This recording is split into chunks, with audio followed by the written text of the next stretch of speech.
Welcome Bienvenidos, to all you kooky mothers. you sickly brothers. Bear witness to the lovable losers. The terrible team up. The tag team daydream. I'm Smitty. I am Joe. And this is the Schlo Show. The Schlo Show. Today we're going to be talking to you about a movie that wasn't very good. We've been doing movies that we liked a lot. And we felt that we needed to give you something, like, because we just can't be singing the praises of all the movies that we talk about. Like, oh, well, here's another review about a movie these guys love. Yes, apparently, all you sadists out there, this one's for you. Today we were going to be reviewing Hell and Back, To Hell and Back. This was a claymation movie. No, not claymation. Yes. Claymation-ish. No, it's claymation. Okay. That's claymation. Made by, I think, some of the people behind Robot Chicken. Sans Seth MacFarlane. Mm-hmm. Now, this movie had quite a lot of recognizable talent in it. Seeing the talent here. I mean, there's Susan Sarandon, Mia Kunis, Nick Swanson, T.J. Miller, Danny McBride, Jen Coolidge, Brian Posehn, Paul Scheer, Posehn, pardon me, Bob Odenkirk, Bob Odenkirk, Rob Riggle, Michael Pena, Camille Nanjiani, H. John Benjamin.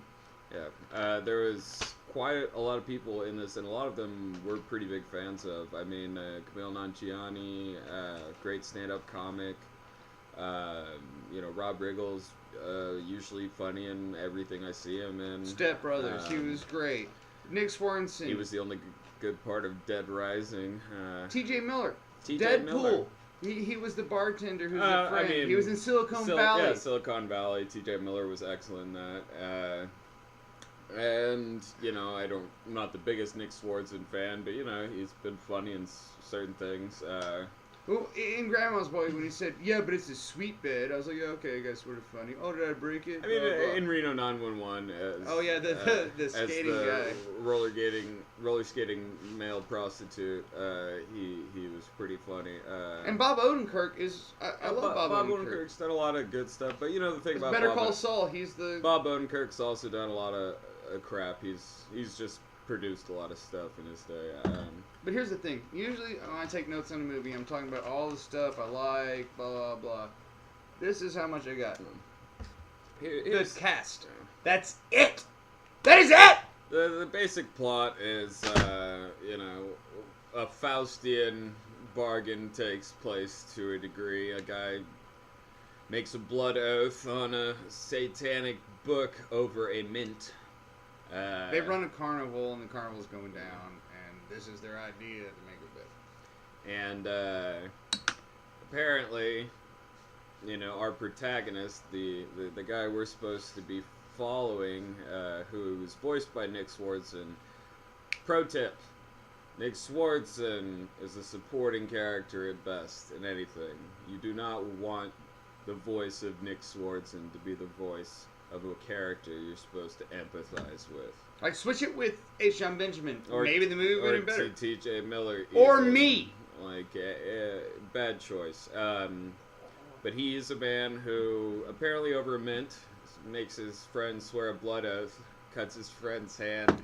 Boom! To hell. Yeah, and they go to hell. And they go to try and catch him, get him back and everything, and... Now, I'm just going to start talking about what I hate about this movie. Now, this is supposed to be a comedy, right? Yeah, I think that's it's supposed to be a comedy. How this movie was marketed. The reason we decided to watch it is that my buddy watched it and said, hey, this movie's really funny. By the way, if Smitty would let me, I'd pause it, I'd go kick his ass, and come back over here. I've unfortunately seen this movie before. So that's 2 times he's eating shit! I've had to watch this twice. And the first time I was, playing video games or something, I still thought it was atrocious. But, my focus wasn't just devoted to this. Now, this time I sat through this, and that's what I did. I sat through this. I have taken more pleasurable shits in my life. Well, dude, I like taking a good shit. But anyways... now we're not even reaching the level of humor that these guys put forth. It was all it was shit jokes and dick jokes and rape jokes and immigrant jokes, and none of them had any structure.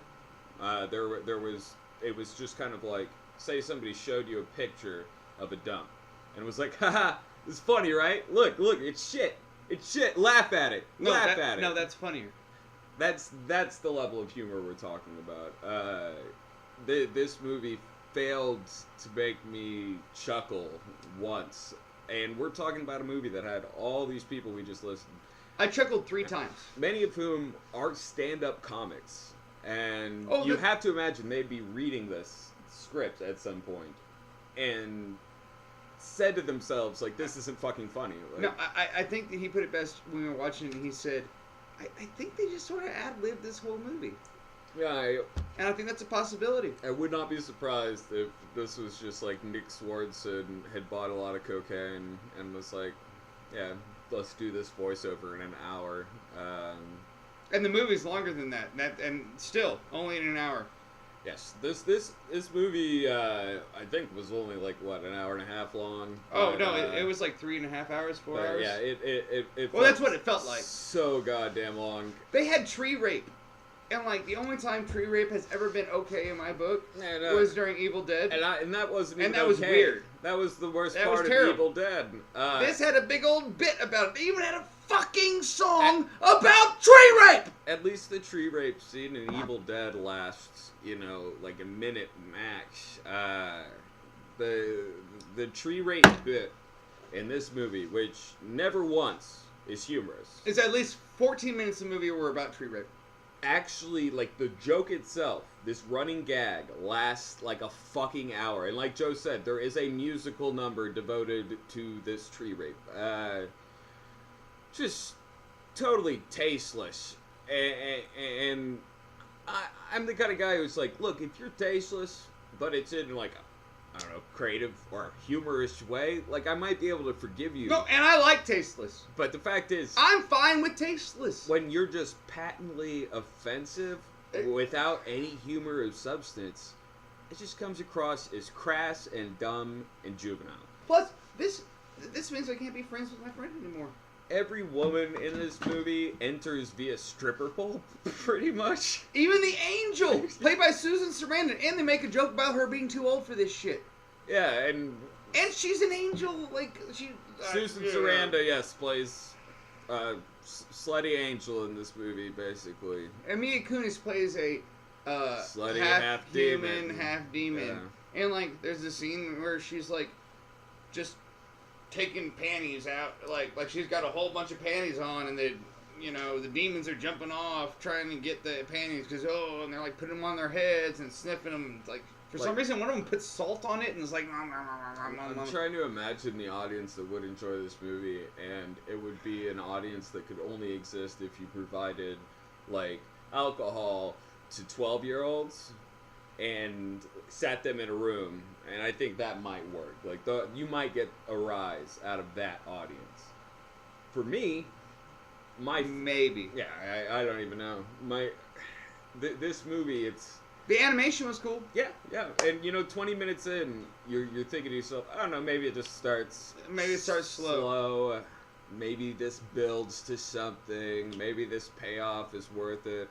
But, every time they introduce a new character and you start to get excited, like when Danny McBride shows up as Orpheus, you're like, Danny McBride, he's always funny. And then he puts on this stupid fucking fake accent. It doesn't sound like Danny McBride, and it sucks! Well, it did sound like Danny McBride.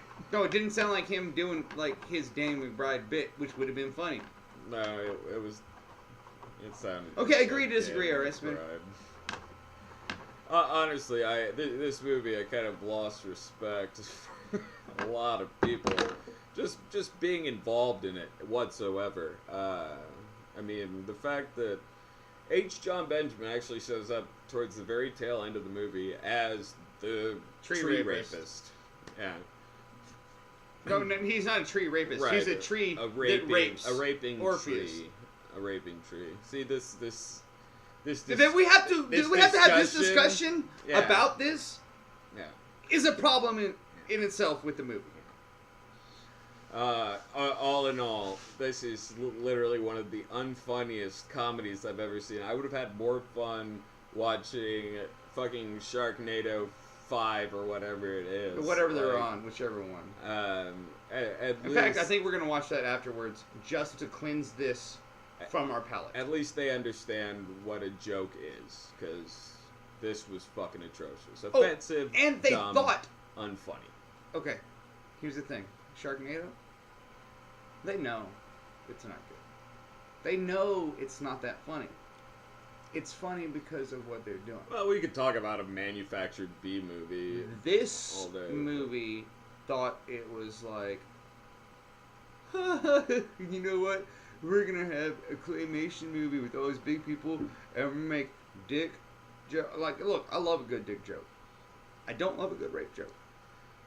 Still, a dick joke should have, some sort of structure. You don't just say, a modicum of intelligence is all that we're asking for. You don't just say dick and expect people to laugh. And they had jokes where it's like, oh, that makes me want to go cut my dick off, and then my dick's dick shoot its own head off and stuff like that. Like, what? And like, oh, I once fucked an angel who had a vagina inside a vagina. Yeah. Like, oh my god. There was also my shit taking a shit. Yeah. It's like... yeah. There was zero effort, zero creativity put forth in this movie, other than, maybe like the design. And the blowjob jokes just kept going. Just kept... Oh, here, get that. There was like 4 minutes of him trying to like get a mint off of his like... It's like sitting right here. An autofellatio joke. He's like, oh, come on, get it in your mouth. Get it in your mouth. Get it in there deep. Be sure you swallow. Blah, blah, blah, blah, blah, blah, blah. This is a movie that... I wanted to stop halfway through and do a review and just say that we stopped halfway through. That's how bad it will try your patience. But, yeah, I think I can safely say that we don't like this one. It sucked. I don't recommend watching it in any capacity. Maybe if you had it on mute the entire time and it was like something that was there to amuse like a 1-year-old or somebody with... If you just had it on in the background and you played like I don't know, Dark Side of the Moon over it, which works with just about anything, by the way. Try that out. Just did that. Maybe? Nah, it's awful. Yeah, if I have to give this movie a score, I'm gonna do it on their level, and I'll give it 1 shit out of 5 dicks. Fart noise. Ha. Wait, cue laugh track. Oh yeah. We were pretty sure that during this movie they cued a laugh track, like.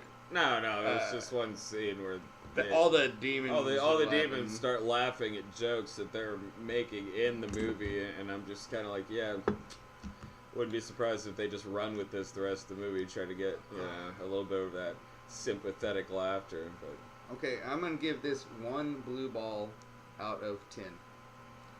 Like, yeah, I don't even have to explain that. All right. So. On to the beer. On to the beer. Hopefully this will be a more enjoyable experience. We have Stone Delicious IPA. And, it's got a devil on it. That's why we chose it. That's why we chose it. Plus, I didn't want to pick Devil's Backbone because I don't really dig the Belgians these days. He means the beers, not the people. The beer. Calm down, all of our Belgian viewers.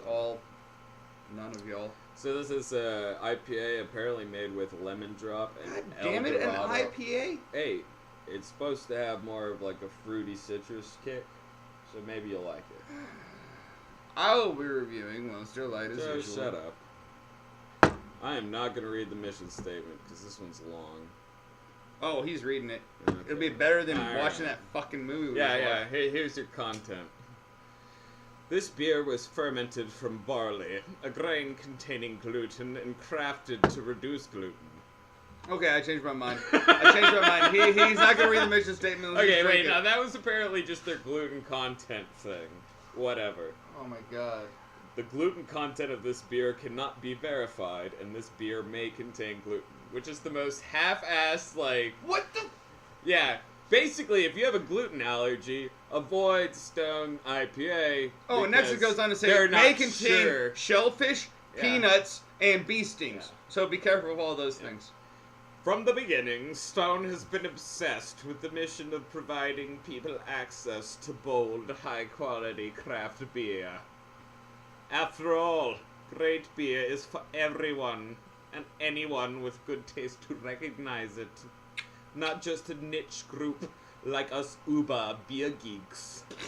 So, when we developed this pleasantly bitter, deliciously citrusy, hop-driven IPA, which, by the way, when anybody says hop-driven, I'm like, okay, what the fuck are you talking about? Beer should be hopped, right?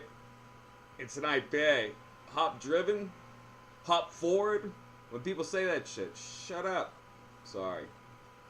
You sound like me. Get to the fucking point. Create a beer that makes it possible for nearly everyone to experience our aggressive, no-holds-barred approach to craft brewing. Hold on. My turn. It's a flavorful, cutting-edge, modern-day IPA for everyone. Lemon drop and Eldorado hops provide plenty of fruity citrus character and a burst of hop zing that rings on the palate.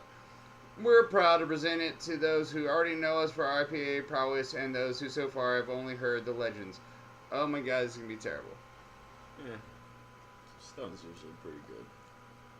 Ah, it tastes like an IPA.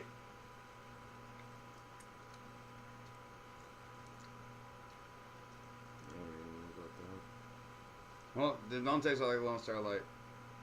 But you know what? Reading the back of that was funnier than watching that goddamn movie I just had to sit through. It's alright. Yeah, it's alright. Me. Hold on. Price? Well, I mean, I only bought one, so I didn't ask you the price of 6. $1.99. $1.99? Oh yeah, they sell the singles at HEB. That's pretty good for 7.7% alcohol by volume. You know, Stone. I think their best beers are usually their porters. The porters their dark stuff's really good. Like they make this a milk coffee stout. I know that's really good. That one is good. I would go elsewhere for IPAs. I was actually, when they said lemon drop and Eldorado hops, I was kind of getting like excited. I was like, I don't know, you know. I'm waiting for that IPA that really has enough of that citrus kick to match the shit on the label, you know, like, because I can imagine that hoppy like sourness going real well with something, you know, with a real citrus flavor to it. Like, I'm not looking for a soda, but I'm just saying something more noticeable. Who knows? Maybe my palate's fucking destroyed, but yeah, I mean it's drinkable. But if I was gonna get IPA, I'd get it elsewhere. So, shitty movie, okay beer. Yeah. You know, all of you viewers out there, let us know what we should do next. Yeah. Give us a beer. Give us some movies you want reviewed. I just saw Suicide Squad. Review that if you want. Sorry for you, buddy. It had its moments. Yeah, I'm sure it did. But, you know, this is the brother Slaughter saying, I've been Smitty. I am Joe. And this was the Schlo Show. Y'all have a good night. Cheers. Sláinte.